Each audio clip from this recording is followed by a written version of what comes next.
Perjalanan Raden Mas Suryadi ke utara Jawa adalah ujian pertamanya sejak meninggalkan ketenangan Padepokan Angin.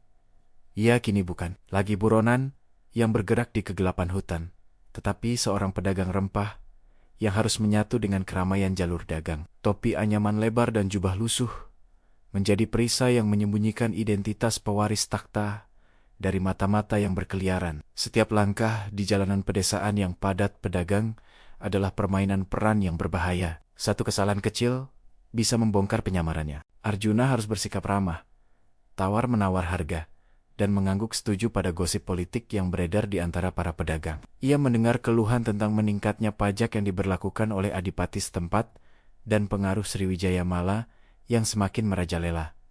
Keluhan rakyat itu menusuk hatinya. Inilah manifestasi kekuatan rakyat yang disebut ramalan, kini sedang menderita. Kekuatan naga air yang baru ia kuasai terasa bergejolak di dalam keris Puspanaga, seolah keris itu haus akan keadilan. Namun, ia harus menahan diri, sebab Puspita telah mengajarkan bahwa naga air menuntut kesabaran dan strategi yang tenang. Setelah 10 hari berjalan, bau air laut dan ikan asin mulai tercium, menandakan ia telah mencapai pesisir utara.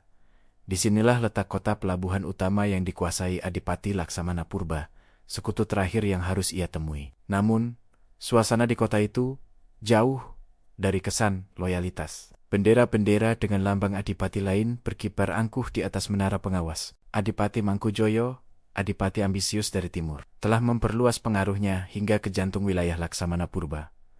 Kota itu kini terasa seperti sarang lebah yang penuh pengkhianatan, dan Arjuna harus berjalan di atas tali tipis. Tanpa jatuh, ia memasuki gerbang kota yang dijaga ketat oleh prajurit yang mengenakan lencana Mangkujoyo, bukan Singasariwangi. Arjuna menyelinap ke pasar, mencari informasi tentang keberadaan Laksamana Purba yang seharusnya memimpin armada utara. Di warung kopi yang ramai, ia mendengar bisikan-bisikan. Laksamana Purba telah dituduh makar dan diturunkan jabatannya. Laksamana tua itu kini hanya buangan, dikurung di markas Angkatan Laut Lama yang terpencil, kata seorang pedagang sambil menyesap kopinya. Arjuna menyadari situasinya jauh lebih buruk dari yang diperkirakan Dewi Puspita. Ia tidak hanya mencari sekutu, tetapi juga menyelamatkan sekutu. Markas Angkatan Laut Lama itu terletak di ujung semenanjung, diapit oleh tebing curam, dikelilingi oleh parit yang kotor. Untuk mencapai Laksamana Purba, Arjuna harus melewati patroli Mangkujoyo dan jajaran kapal Sriwijaya Mala yang kini berlabuh bebas. Malam tiba, dan Arjuna memanfaatkan kegelapan, menyelinap ke arah pelabuhan yang sunyi. Ia menggunakan teknik tari naga untuk bergerak di antara tumpukan peti dan tali kapal, ringan dan senyap seperti angin. Bau garam bercampur dengan bau mesiu yang samar mengingatkannya bahwa perang sudah sangat dekat. Setelah melewati 3 pos penjagaan, ia akhirnya mencapai bangunan tua yang dimaksud, dikelilingi oleh dinding batu yang dingin. Di gerbang, ia melihat 2 prajurit lusuh menjaga. Mereka terlihat lelah dan tidak bersemangat, jelas bukan pasukan elit Mangkujoyo. Arjuna memutuskan untuk mengambil risiko.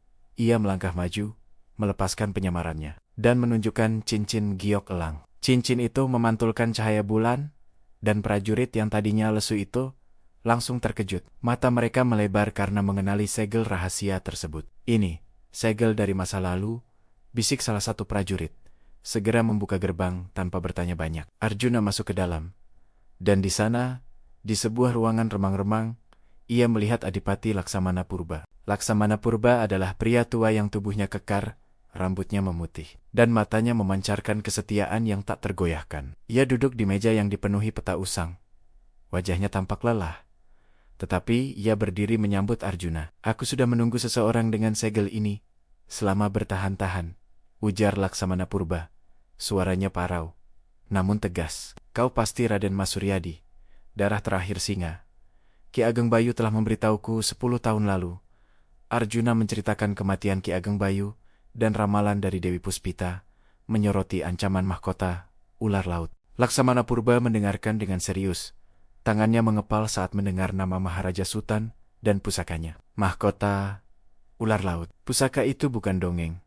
Adipati Purba menghela napas berat. "Laksamana Purba, mahkota itu ditenun dari tangisan para dewa laut. Ia menciptakan ilusi ketakutan yang membuat prajurit kita melihat hantu di setiap ombak. Armada Sriwijaya Mala tidak perlu bertempur. Mereka hanya perlu berlayar dan prajurit kita akan melompat dari kapal karena panik. Arjuna menyadari skala krisis ini jauh melampaui pertarungan fisik. Ini adalah perang spiritual. Ia lalu bertanya, mengapa Laksamana Purba yang loyal bisa terpojok oleh Adipati Mangkujoyo? Laksamana Purba, Mangkujoyo. Ia adalah pengkhianat sejati. Ia bersekutu dengan Sutan, menjanjikan pelabuhan utara sebagai markas invasi. Sebagai imbalannya, Sutan akan menjadikannya Raja Boneka setelah Singasari Wangi jatuh. Laksamana Purba kemudian menatap Arjuna. Matanya menyiratkan permintaan maaf. Laksamana Purba, aku harus mengujimu, Raden Mas. Jika kau benar-benar sang naga tanah Jawa, tunjukkan padaku Puspanaga.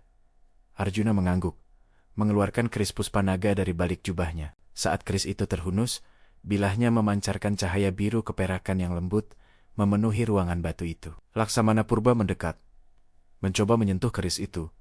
Tetapi tangannya dihentikan oleh kilatan energi dingin. Laksamana Purba, ya, ini keris yang diceritakan. Tapi itu tidak cukup. Ramalan bilang, naga harus dibangkitkan oleh kekuatan rakyat. Bukti di tanganku mungkin pusaka, tetapi bukti di hatimu haruslah rakyat.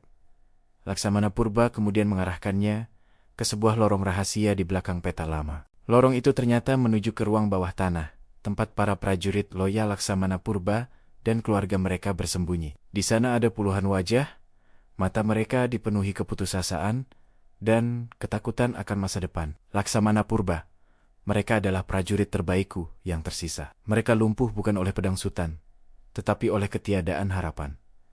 Tunjukkan pada mereka, Raden Mas, bahwa darah terakhir singa masih hidup dan peduli pada nasib mereka. Ini adalah ujian sejati. Arjuna tidak diminta bertarung, melainkan diminta memberikan semangat pada orang-orang yang telah kehilangan segalanya. Arjuna berdiri di tengah kerumunan yang sunyi itu, keris Puspanaga di tangan, dan mengambil napas dalam-dalam. Ia mengingat kata-kata Puspita, naga tidak mencari takhta, ia mencari keseimbangan. Arjuna mulai berbicara, suaranya tenang, namun membawa resonansi yang kuat. Ia tidak menjanjikan kemenangan instan, ia menjanjikan kewajiban dan perlawanan. Ia menceritakan bagaimana Ki Ageng Bayu, gurunya, gugur demi ramalan itu, dan bagaimana ia, seorang anak desa, kini memikul nama Raden Mas Suryadi. Ia mengungkapkan rasa sakit kehilangan, rasa frustrasi, dan rasa takut yang sama dengan yang mereka rasakan. Saya bukan raja yang datang dengan mahkota, kata Arjuna, mengangkat Puspanaga. Saya adalah bayangan yang datang dengan keris ini, yang telah memilih saya, bukan untuk memerintah, tetapi untuk melayani.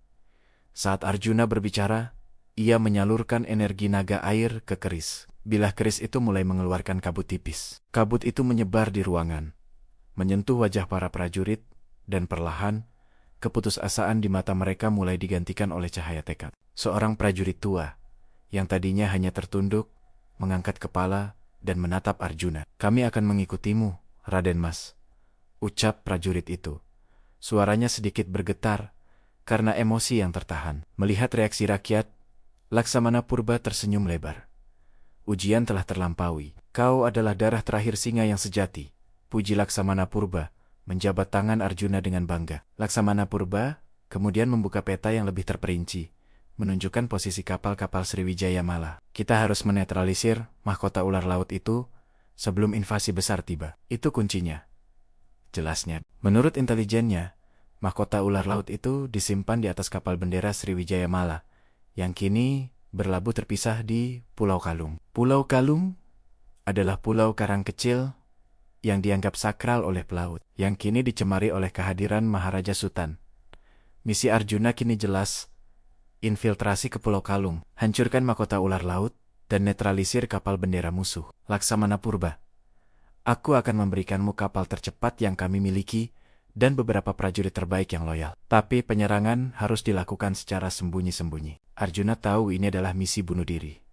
Tetapi ramalan itu menuntut pengorbanan terbesar. Ia menghabiskan sisa malam itu mempelajari peta laut dan arsitektur kapal naga Sriwijaya Mala. Ia juga mempelajari cara kerja mahkota ular laut, yang menurut Laksamana Purba mengeluarkan energi sihir melalui air laut. Arjuna menyadari bahwa kekuatan naga air yang ia miliki mungkin adalah satu-satunya penangkal mahkota itu. Air yang dikendalikan olehnya berasal dari alam, murni, dan mungkin bisa melawan sihir yang berasal dari kegelapan. Saat matahari terbit, Arjuna berdiri di dermaga rahasia, Di samping sebuah kapal cepat bernama Sang Suram yang siap berlayar. Ia mengenakan baju pelaut sederhana, keris Puspanaga tersembunyi di ikat pinggangnya, siap untuk pertempuran sesungguhnya. Laksamana Purba menepuk pundaknya. Jawa bergantung padamu, Raden Mas. Aku akan mengurus Mangkujoyo di sini. Mereka berpisah, dengan janji bahwa Singasariwangi akan kembali bersatu di bawah bendera naga tanah Jawa. Arjuna menaiki Sang Suram, ditemani oleh 2 prajurit laut yang matanya penuh keberanian. Tujuan, Pulau Kalung. Misi, menghancurkan jantung spiritual armada Sriwijaya Mala. Perjalanan singkat di Laut Utara terasa mencekam, sebab setiap ombak seolah membawa bisikan peringatan. Ia tahu bahwa Kebo Ireng dan Mangkujoyo pasti sudah tahu tentang pelariannya dan akan menunggu di mana-mana. Ini adalah babak baru. Perang yang sesungguhnya dimulai bukan di daratan, tetapi di lautan yang luas dan penuh misteri ini. Mampukah Arjuna, sang pewaris yang baru bangkit, berhadapan langsung dengan mahkota ular laut yang legendaris? Keseimbangan Singasariwangi dan nasib Nusantara kini bergantung pada bilah keris Puspanaga yang memantulkan cahaya air. Pulau Kalung terlihat di kejauhan, dikelilingi oleh kapal-kapal naga Sriwijaya Mala, tampak seperti benteng tak tertembus. Arjuna mengencangkan ikat pinggangnya, ia siap mengubah takdir yang telah digariskan. Keberaniannya kini sekuat baja, didorong oleh ramalan, dan didukung oleh harapan rakyat jelata yang ia temui di ruang bawah tanah. Ia adalah darah terakhir singa, dan kini naga tanah Jawa siap menunjukkan kekuatannya di tengah ombak. Apa yang akan terjadi di Pulau Kalung? Berhasilkah Arjuna menetralkan mahkota ular laut? Ataukah ia akan jatuh dalam jebakan Maharaja Sutan yang telah menunggunya? Ramalan itu menuntut darah, dan Arjuna kini telah mengarahkan kapalnya menuju jantung musuh. Pulau Kalung adalah medan perang yang akan menentukan nasib Jawa. Jika cerita bagian 3 ini telah memacu adrenalin Anda, jangan lupa untuk komen di bawah, berikan dukungan moral Anda untuk Arjuna. Like video ini sebagai dukungan Anda terhadap konten narasi sastra. Share ke teman-teman Anda, dan pastikan Anda sudah subscribe channel Narasi Sastra agar tidak melewatkan klimaks pertempuran di bagian keempat. Sampai jumpa di bagian 4.